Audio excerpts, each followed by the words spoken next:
And one of the ranger trainers, they get 1 week with the rangers before they go out, or about 8 days at this point before they go out. And he has this moment at the very beginning, and you'll see this in chapter 7, where he looks around when he first gets asked to see, they say, hey, you got to go train girls. He was like, oh, I mean, what kind of assignment is that?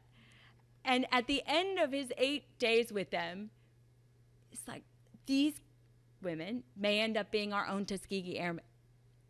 He had this sense that he's like, I don't want to use language that is in the book around children, but read the chapter because you'll see there's a lot of colorful language where he just has these moments and he's like, they are serious. They mean it. They want to be here. And if they want to be here and they can do it, then I'm sure as heck going to teach them everything I know.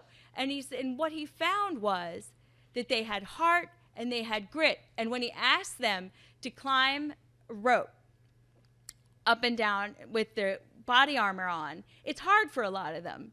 And then comes Ashley White, who goes up and down 3 times using only her arms, and then apologizes because he had taught him to do it with using their arms and legs. And he said, if you guys do out there what you do in here, you're going to be fine. Because you care and you want to be there.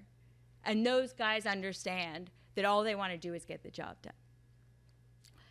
So all of this goes on. They start to prove themselves. They're all sort of starting to get there.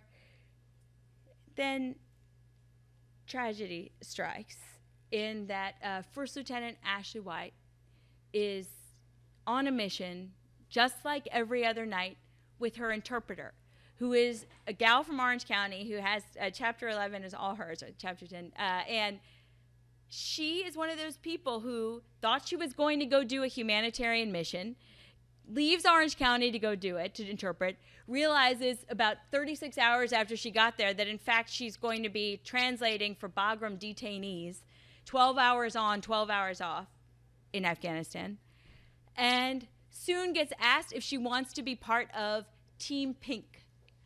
And that was a sort of derisive way of saying the all-girl team, that new cultural support kind of thing.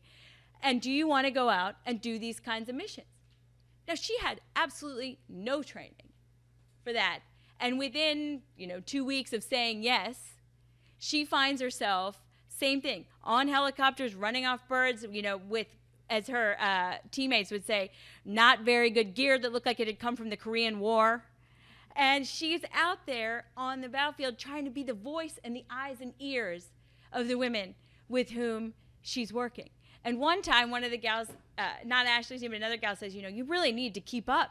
And she's like, girl, I was in Orange County at the mall 2 years ago wearing my Steve Maddens. Like, I am doing the best I can out here.